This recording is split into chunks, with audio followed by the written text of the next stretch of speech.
Hi everyone, Janet McMorty here. Before we get to this week's episode, I want to say a big thank you to this week's episode's sponsor. They were also last week's episode's sponsor, the Simcoe County Theater Festival. Oh, everyone, you know how much this theater festival means to me. I was very lucky to be in this theater festival last year and the year before. Sadly, I won't be in the festival this year because I'm going to a little known event in Paris called the Olympics, but I will definitely be going to see every single show I can get my hands on at this theater festival because I love the people at Theater by the Bay so much. All right, here we go. Experience the 3rd annual Simcoe County Theater Festival in downtown Barrie, powered by Theater by the Bay. Oh, you know how much I love the people at Theater by the Bay. Oh my goodness.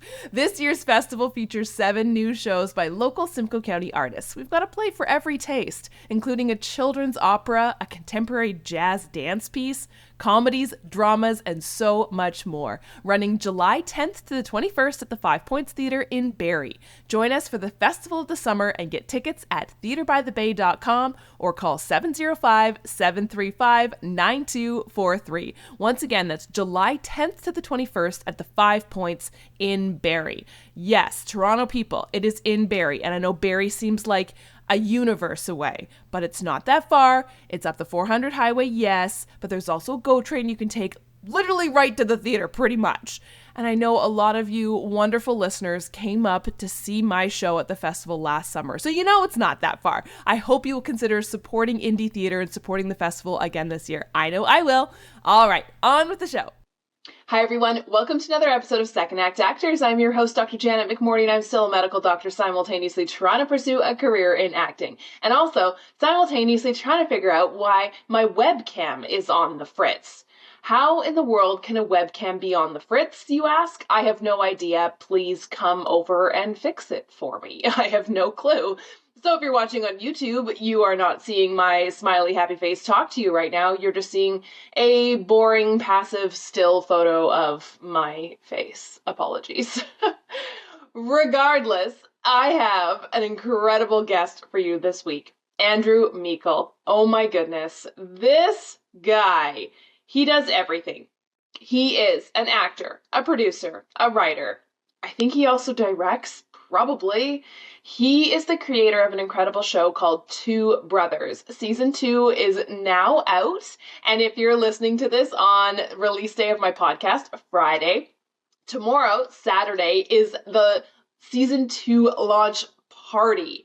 I will put a link in the show notes below for tickets if you want to come. I will be there because I am in Season 2 of the incredible show Two Brothers, which Andrew, my guest this week, as I just said, is the writer, creator, and he stars in. It's an incredible show, and I was so privileged to be a part of it. He's absolutely wonderful. He is, I would honestly say, a first act creator. He grew up creating little scripts and films and was actually very encouraged growing up to do the thing. And he did the thing, everybody, and does it so incredibly well. I should also say he does have a side hustle as a daycare teacher, which is absolutely adorable, and you will hear me lose my mind when I learn that about him. We've known each other for a while, and I had no clue. Oh, now I'm just rambling, because he is incredible. Everybody, please enjoy the incredible creator of the show, Two Brothers. Season 2 is out now on Out TV, Andrew Meikle.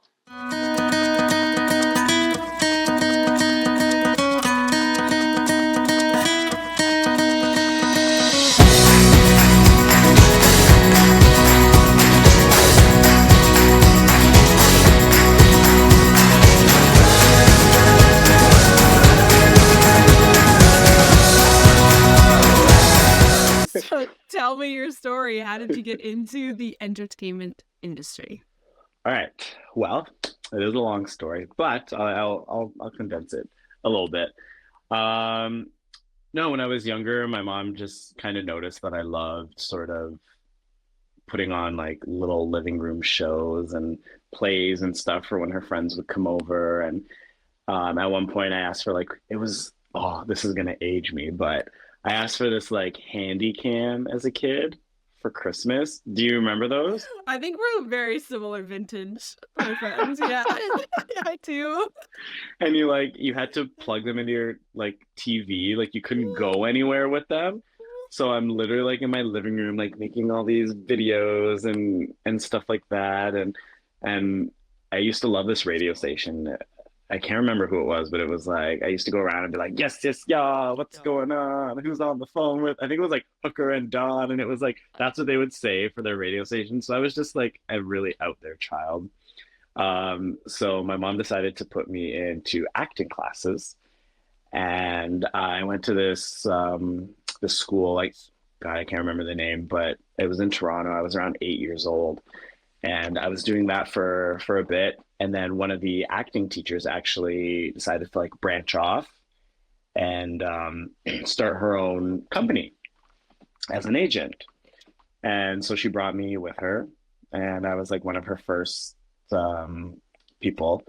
It was she worked for a place called, I think it was Babyface Talent Agency. I'm pretty sure that's what it was called. Um, and but anyways, now she's with Exposure Talent, and she's still doing it.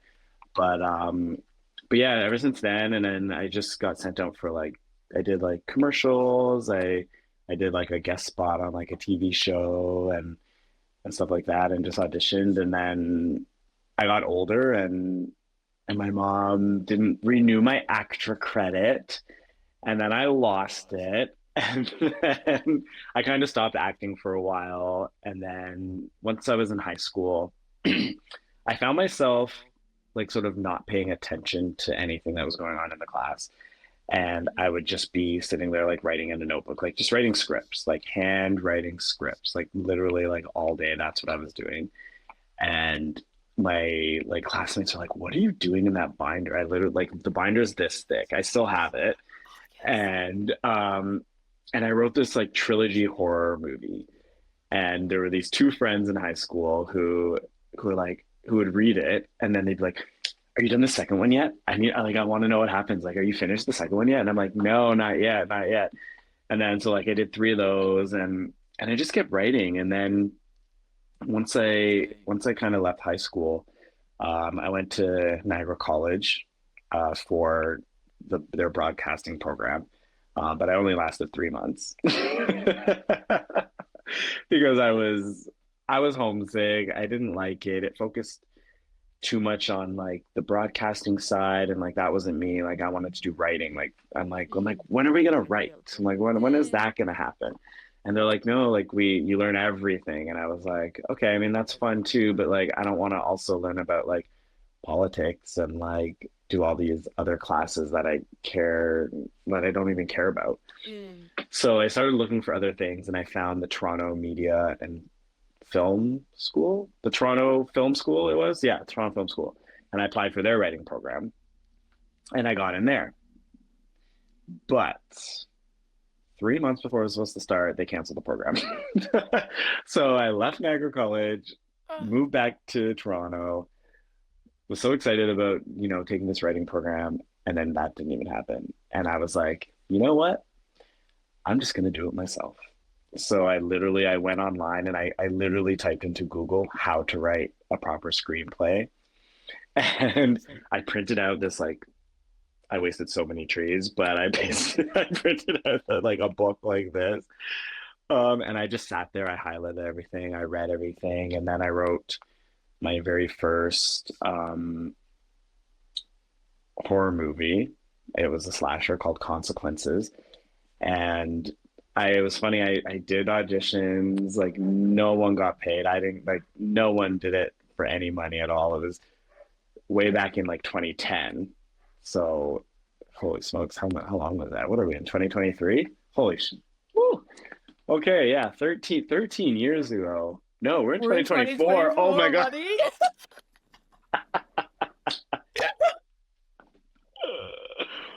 14 years ago. 14. Oh my Oh, God. Lord. Okay, well, yeah. Okay, so 14 years ago. Um, and honestly, like it wasn't a bad movie. Like Like it was really good. Like, and it was a feature. Like normally people like start with like shorts. Like this was a Yeah. full feature length film. Like it was an hour and a half. So I did that, and then I was like, oh, I was like, I really, really like this. So then we were like, okay, let me write my second one. So then I wrote another one, and it's called The One That Got Away. And it's another horror movie based at a cottage. And literally, again, like everyone just did it to have fun and hang out. So we went to Muskoka. Luckily, I knew someone who had a nice cottage out there, um, in Hillsburg, Hilton, can't remember it. Somewhere out up north. And we stayed at the cottage for like 10 days, and Mm. we just shot, and we hung out. We all slept together, not like that, but we like, it was like summer camp. Oh. It was honestly like a summer camp. And I wish we could do that now. Like, like I wish, It- like I know you need to make money, and you need to, people need to work and pay bills and eat and blah blah blah. But like I feel like that's when you have the most fun. Is like you get a group of people who are so passionate about something, and they're not doing it for the money, they're doing it just because they want to create something fun. Like how mhm. amazing would that be? Like just to be Yeah. like, hey guys, let's just go somewhere for 10 days and just shoot. Like, you know? And so yeah, so I did that, and then I was like, okay, I really, really like this. And then I shot my third feature. I wrote another one called The One Night Stand. And this was a drama. It was my first drama. And it was about like the Toronto male stripping scene. And luckily I knew one of the managers from Remington's, which was Mm. a big male strip club in Toronto. And he allowed us to shoot there. So locations were free, and we got all these dancers, and it was a good one too. Like when I watched the trailers back of all three, like back to back, you can see the progression of like each one. And I'm like, okay, like this is really good. And yeah, that's basically how I started. I said I was gonna tell you a short story, but that was very long. No, I love it. I love it. It, I want to talk about obviously more about your origin story, but I think how cool is that to see the progression? Because like Mhm. that's what you're supposed to see, and like Right? right, and to be actually be able to witness it and kind of clock it yourself, like Hmm. oh my god, that's so cool. Like Yeah. that's And the and the goal. Yeah, and the funny thing is I wasn't gonna put any of them out. Like Mm. we for consequences for the first one I did, I was like, it's my first one. Let me pay the money. Let me rent like a theater and invite like friends and family and stuff, and let's have fun. Let's watch it. That was amazing, just to see something on the screen for the first time. But then Yeah. the other two afterwards, I was like, okay, these are good, but is anyone gonna like them? I'm like, I don't know. I didn't really do anything with them. And then during COVID, actually was when I saw a video someone posted, and it really hit me. They said, just because something you create you're not happy with, they said so many other people put their hard work into that project, and who knows, the lighting could have been amazing, and Mm. someone watching it could be like, oh, who did that lighting? And Mm. then that person gets it, or one of the actors are in it, and someone's like, oh my gosh, like who is that? Maybe the storyline sucks, maybe everything else is but maybe that one scene where they're like, ooh, I really like that person who's Mm. playing that role. Who are they? There's so many other people who are involved in something like that. It's not just about you. So I was literally like, okay, you know what? Like, let me just do it. Who cares? Because I was so worried people were gonna watch it and then think that that's the quality of work that I'm producing now. You know Mm. what I mean? And sort of Mm. be like, oh, okay, that's what he does. Like, you know what I mean? And I Yeah, and I yeah. kind of felt self-conscious about that, but I said, you know what? No, I'm just gonna do it. And the third one I made literally has like over like 10 million views. Oh. And I was like, what the heck? I'm like, who's watching this? I'm like, who's watching these? And like, yeah, they have like, and the views just, I just sat there, and each week I just saw the views keep going up and up and up and up. And I was like, okay. And it's kind of got me thinking, like, I'm like, do I want to like revisit those stories and sort of like maybe like Mm. redo them, sort of tweak the, you know, the scripts a little bit and actually make these things because the stories were great. It's just I didn't have the um what's it called? The I don't know what I'm trying to say, but But I know what you mean, right? I think yeah. we see that a lot, and I think so many things are coming to my mind. One, just like that gets me emotional because my favorite thing in the world about our industry is the community, right? Like Mhm. we we live in a baby industry of Toronto where all we're trying to do is compete against the juggernauts of LA and New York.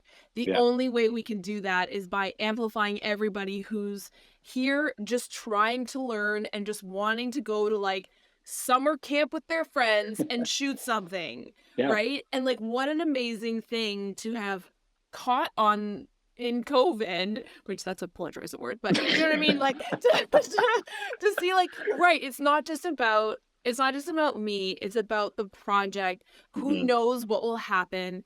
Yeah. But forever you are connected to these people who you created something with, for good and Yeah. for bad, but usually for good, right? Mhm. And you never know what's going to happen. And usually some people are just so like, oh yeah, this is where I got my start.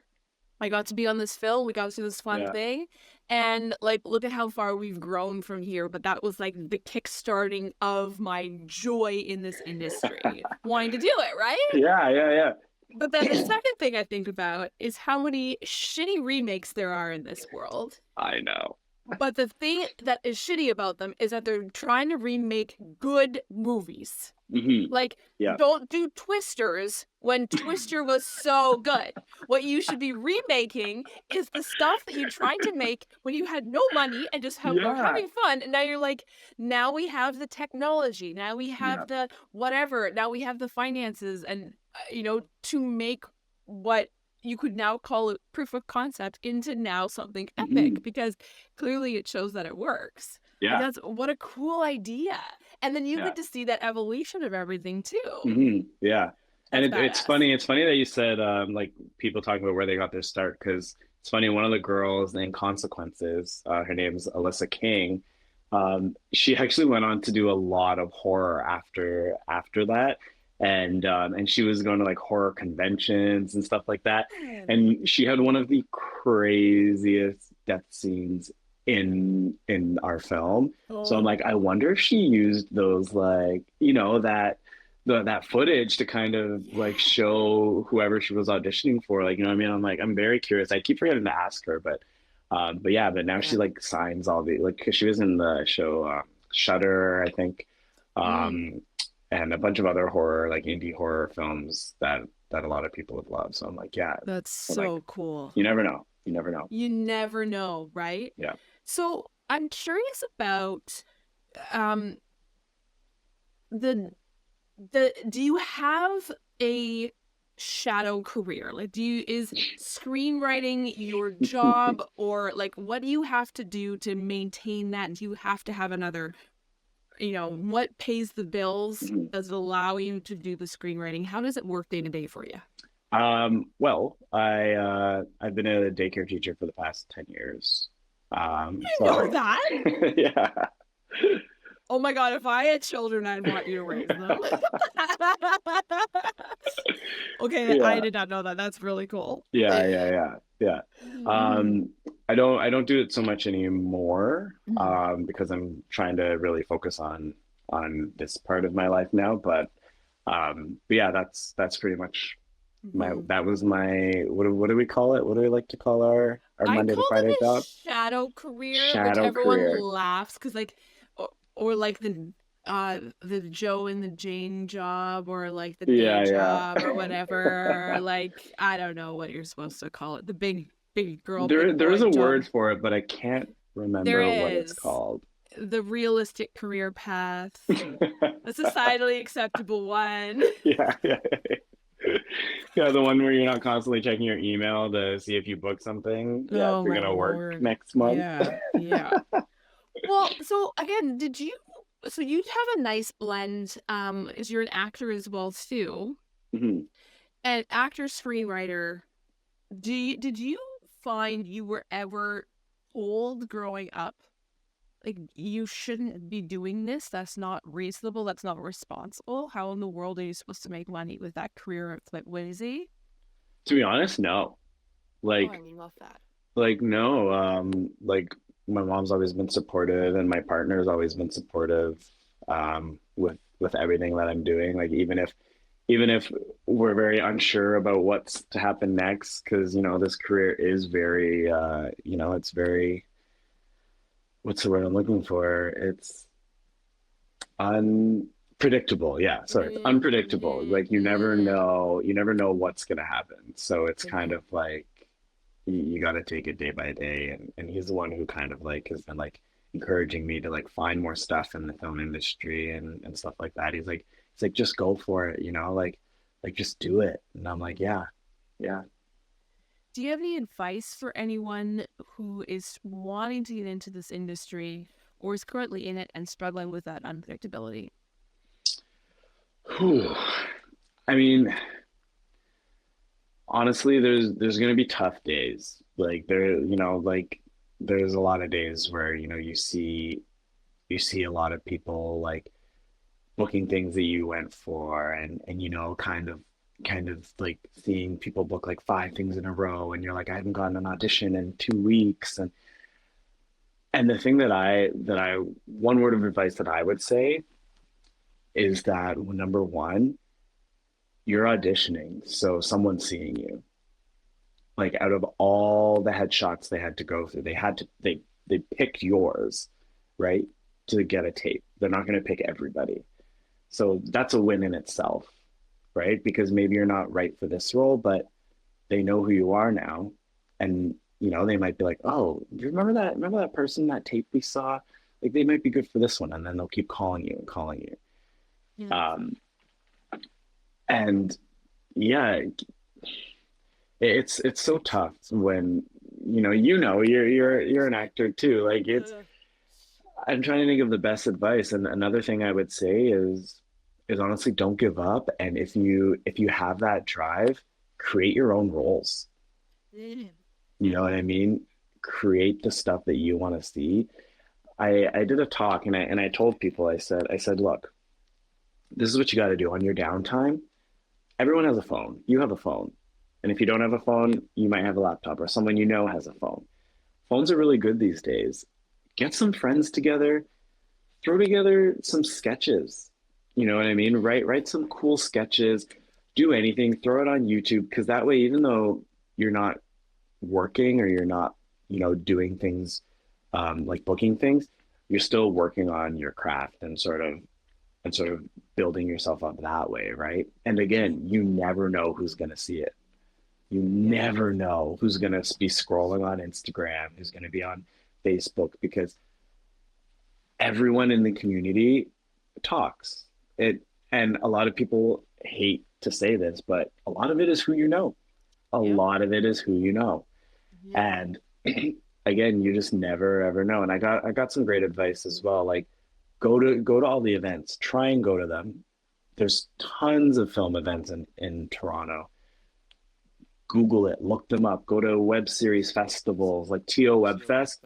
It's a great festival to go to sort of network and be around people who are creating things for online stuff, because everyone there is even people who are nominated go and stuff like that, or people who don't have selections in it go because they want to be around those people. And that's what I'm saying, like go to all those things, because again, you never know who you're going to meet. And even if you're in an elevator, this is the best piece of advice I got. Even if you're in an elevator, pretend that the person who's standing next to you could get you that $1 million check, because you never know who's standing beside you. So You true. never know who's standing beside you. You walk in, greet them with a smile, say hello, because you never know.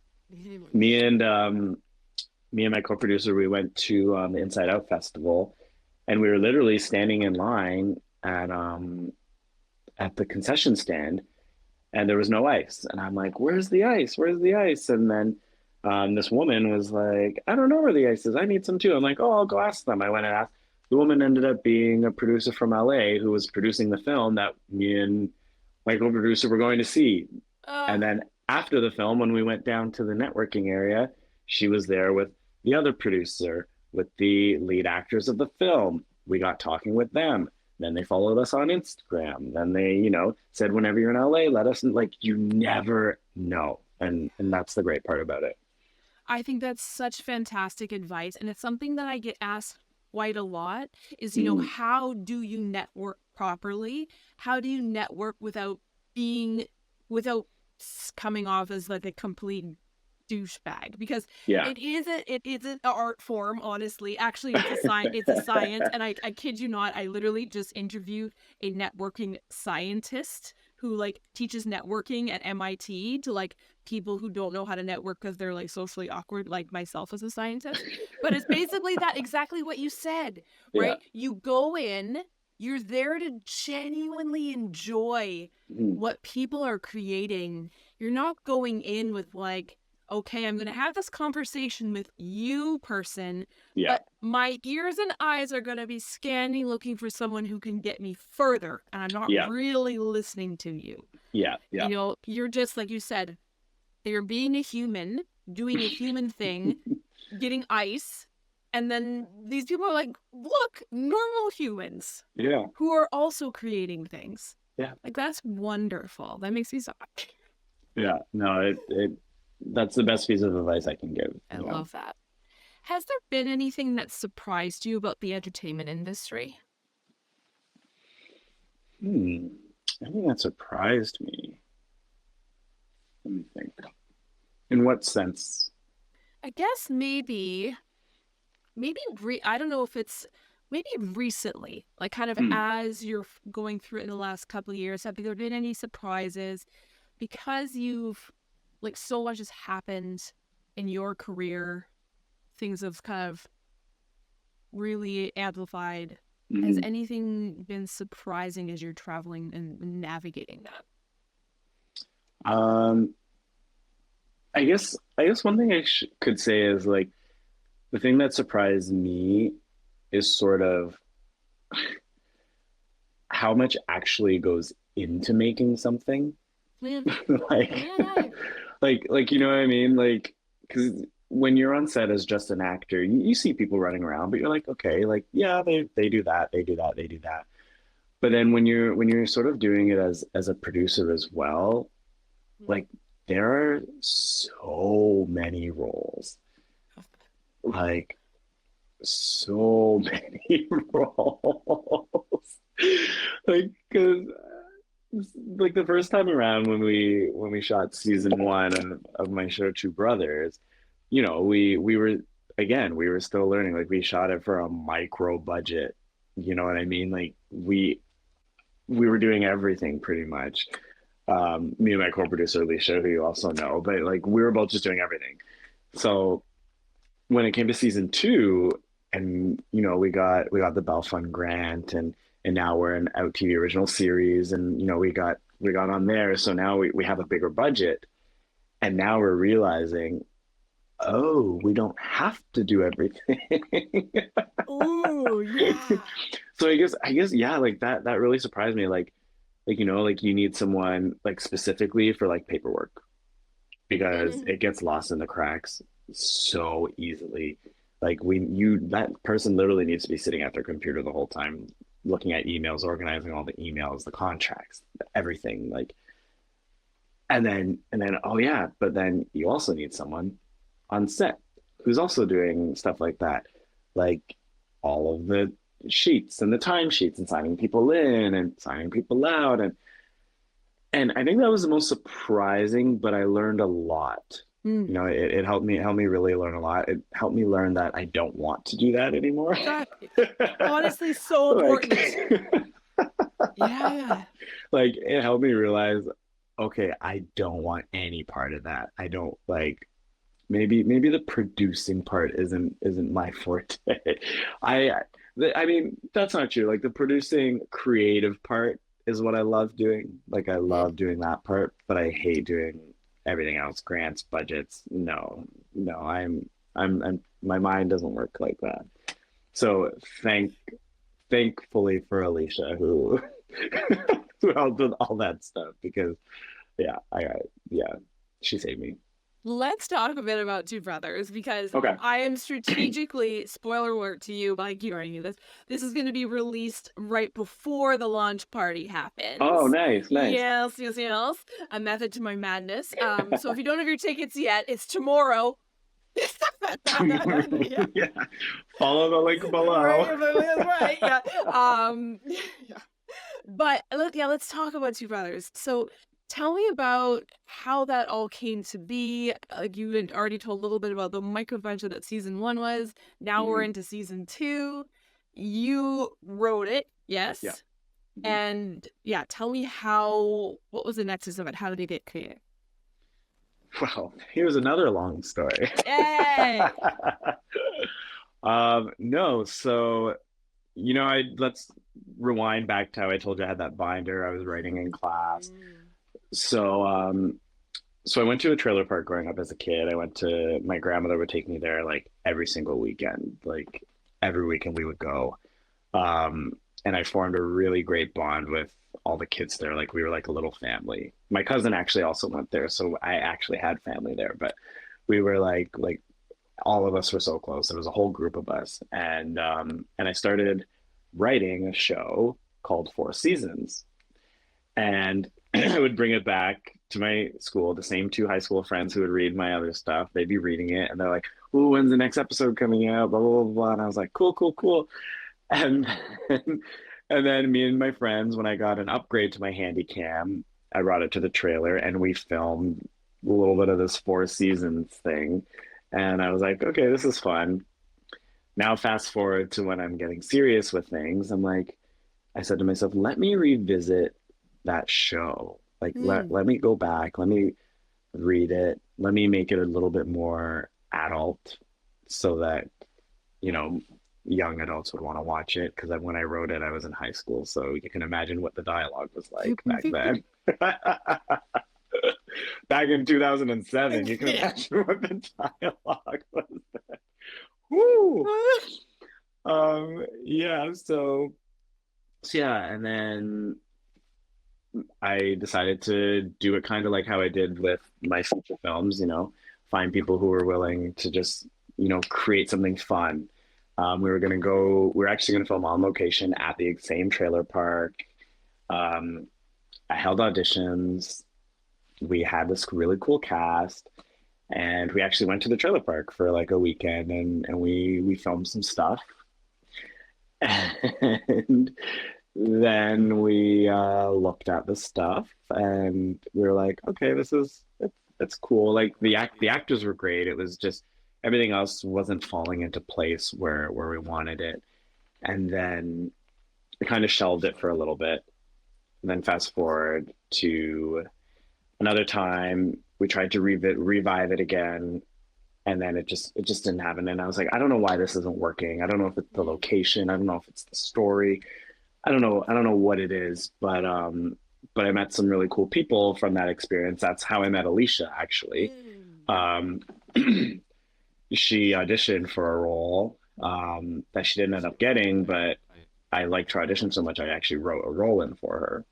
So then she came on board, and then we kind of stayed friends after I shelved it again, and then COVID hit, and then sort of like the Black Lives Matter movement hit, and everyone kept, asking me like, oh, how do you feel? How did you feel growing up? Like, being Black and gay and yada, yada, yada. And I didn't really know how to put into words what I was going through or what I sort of went through growing up. And then I honestly don't know how it came to me, but I was just sitting there one day and I was thinking, I was like, what if I redid this show, but I made it about 2 Black fraternal twin brothers. Originally, I wanted it to be identical twins, but I couldn't find any. So I was like, let's do fraternal twins. and then I was like, okay, let me rewrite it, because I'd never seen a show with a Black gay guy growing up on TV.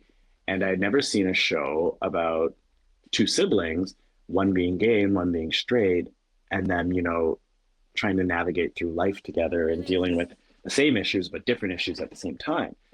So I was like, okay, this might be a show. This is something different. So then I messaged Alicia. I was like, hey, what do you think of this? And she was like, I love it. So I was like, perfect.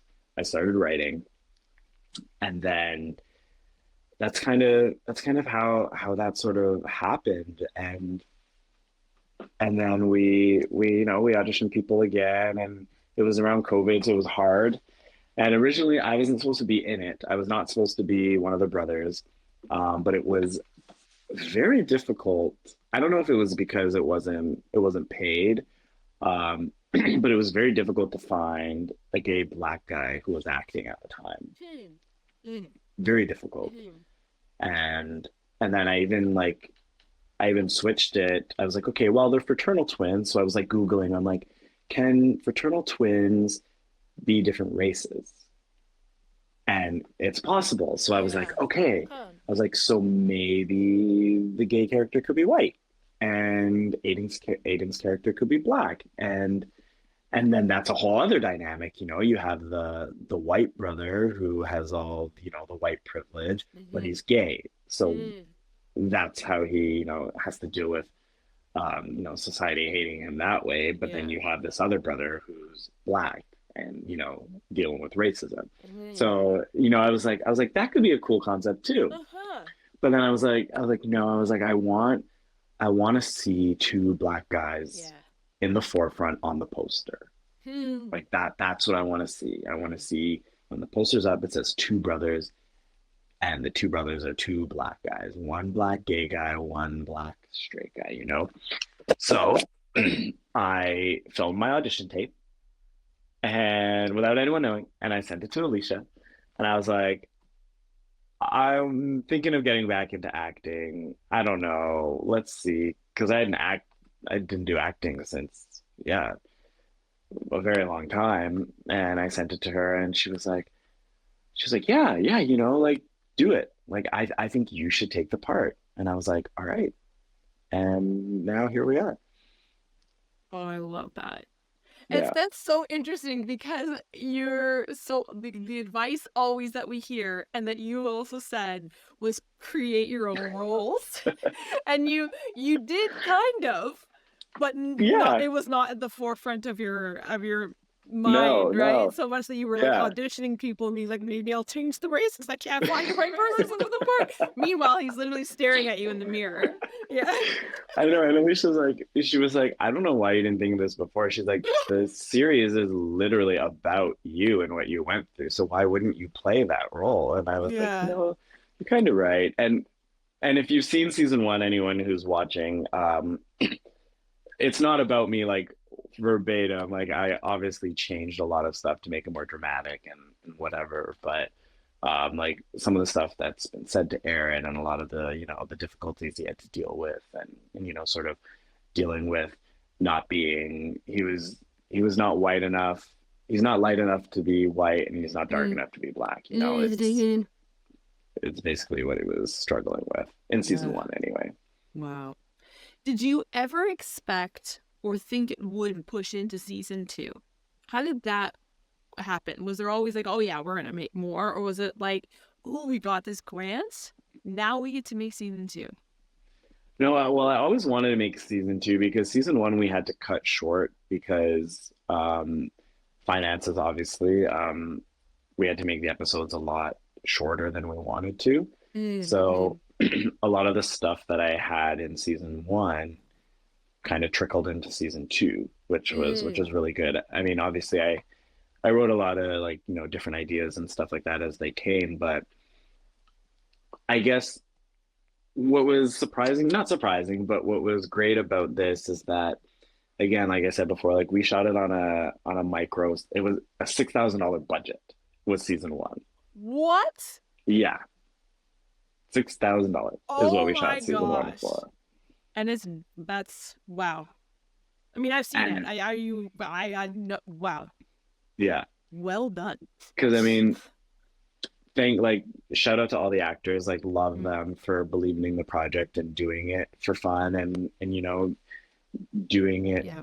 for free basically. And I love them all for it, which is why I was pushing and pushing and applying for these grants because I wanted to give them that season two. I wanted to give them that paycheck. I wanted to, my way of Oh, saying, thank you for doing season one for me. Here's season two. We're gonna pay you now. Like we're able to do that, and mhm. it felt really really good to be able to do that and say, we need you to book this day and this day and this day off, but you're getting paid. Like. Yeah, that's Yeah, awesome. yeah. Yeah. Do you have any favorite moments from time on set? Doesn't have to be Two Brothers, but because it is at the forefront. Of course, that's all I'm like thinking about is season two. But like, do you have any favorite moments from season one, season two, or anything like that? Favorite on-set moments. I do. And I posted a video of it on our page. It was a moment that was just captured by accident. Um, I was just sitting there, and I used to have my hair used to be shaved. I used to never, like, you can see now, like I have long hair now. It used to always be like shaved. So I never really did anything with my hair, right?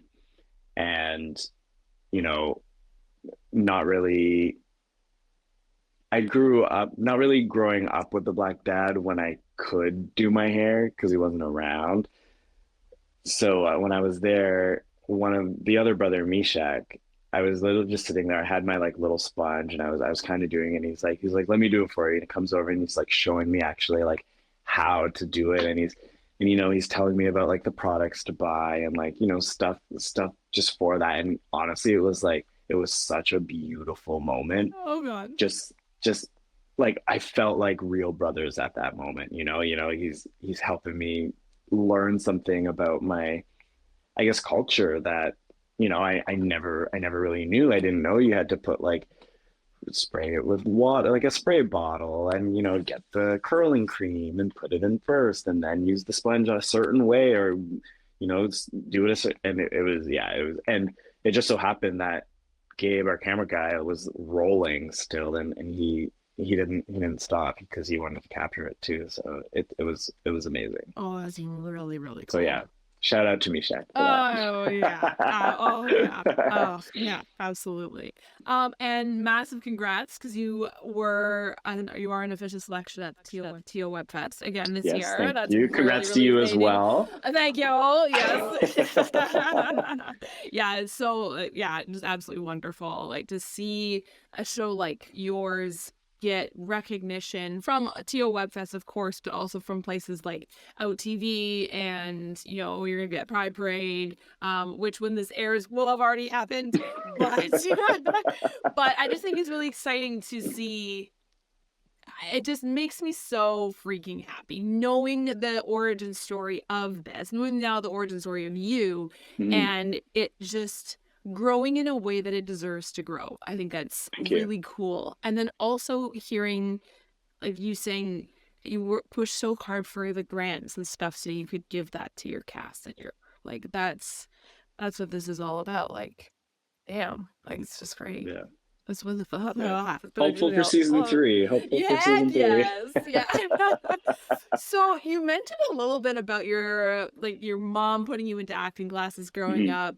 Would your family, loved ones, close people who saw you growing up, would they describe you now? What would they say? Are you an actor? Are you a screenwriter? Are you, they don't know? How would they describe what you do for a living? I honestly, I don't know. I feel like they would be like, "Oh, he's a daycare teacher," because that's what I honestly feel like that's what they would say. Amazing. That's But no, great. no, I feel like now, like they know I'm not doing that anymore, so I feel like they'd be like, "Oh yeah, he's an actor." I feel like they Mm-hmm. would be like, "He's an actor," or Mm-hmm. he's in the film industry. I feel like they would say, Yeah. more broad. Yeah. Do you have any final words of wisdom or advice? Final words of wisdom and advice. I don't know. I think I put it in that advice column earlier, but It's such if a there's any, loaded question at the yeah, very end. no, if there's anything I can say, it's honestly just do it. literally like the slogan, just do it. And I say that because it took me a while to, to just do it. And, because you're scared, you don't want to fail. But I feel like in this industry, there is such thing as failing, but it's not failing when you do something. You put out your work, no matter how you feel about it. You never know who's watching. Like Issa Rae, she had that YouTube show, and now it's on HBO. It's like, what? If only someone would be scrolling on YouTube and is like, yes, I'm Yeah. taking that show, you know? Mhm. But yeah, honestly, like just do it and reach out to people. It never hurts. Like, grab a coffee with somebody, like it never hurts, and build that network of people Mhm. and go to lots of events I love like it. our event tomorrow night Tomorrow. because we're all going to be Tickets there. below. Yeah. The producers, the casting directors, the directors, the actors. I think of this event as like it's our launch party, but it's also a huge networking opportunity as well. So Totally. find those events, not just ours, but find those events and go to them. Absolutely. I love that. Tomorrow night, Elmo Combo. Taking information below. Yeah, it's gonna Yeah, be so yeah, we're gonna party. fun. And Janet's episode is playing, so you guys gotta come in and support her as well. I will. I gotta say, just as we're wrapping up, it was such an honor to be in your show. Like, it was just Oh. so great. I remember driving there and just like doing this in my car, being like, I get to act with Alicia. Like, I get to be in a scene with her. Yeah. Like, how freaking cool is that? And like, I get to see like you in your element. I get to see people that I have watched from afar in their element, doing their thing. I think that was even the night that like you were looking for an actress to play someone's mom, and we like got L.A. Yeah. Sweeney in. Like, it's just Yeah. one of those great. It was the epitome of what I love about this industry. Yeah. Yeah. So Yeah. thank you. No, well, thank you for doing it. Joy. It was a Thank true you for doing joy. it. Yeah. Anytime. If you want to make that doctor a recurring character, you know where to find me. Yeah. I feel like a lot of people are going to be in the hospital throughout the many seasons to come. So Good. Me and Ari. Ari. I was like, why am I blanking on his name? It's terrible. Me. I feel Ari like you will guys be should be happy. married. Like I feel like you guys should be a couple. Love that. We just Yeah. took an acting class together, so now we know we're tight. Perfect. Yeah. Good. We'll be Good. the power couple and then Dr. Power couple. Yeah, like Meredith and McDreamy. Was she with Yeah. McDreamy or Steamy? I think she was with both. I have Oh. no idea. Yeah, I don't know. I'll be McTigney. Okay.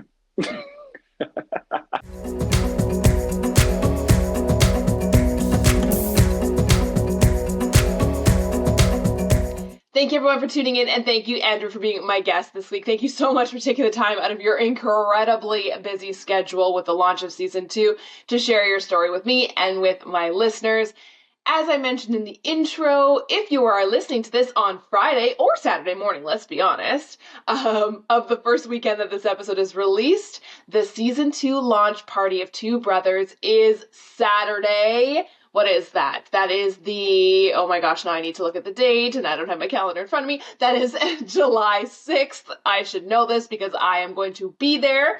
And you can come and celebrate with the entire cast and crew of Two Brothers, including Andrew, whose amazing story you just heard. It's going to be so much fun and an incredible networking opportunity with people from the industry, more specifically people within the Toronto film industry. And I hope to see you all there. It's going to be an absolute blast. I hope you'll all tune in next week for another episode of Second Act Actors, and hopefully my webcam will be fixed. Bye!